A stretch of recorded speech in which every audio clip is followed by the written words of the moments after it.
Hello everyone, I hope you are doing well. Today we'll talk about how to fix or how to solve the problem of Upwork don't really good settings. Here we go to apps, default apps, app settings. In this list we search about the application of Upwork and you click here. Then here we click on first stop and you click OK. Here we go to storage.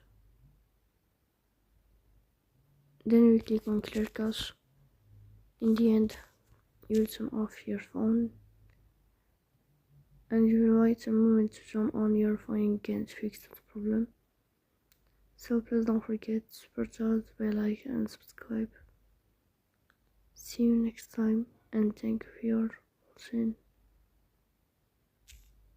So please don't forget.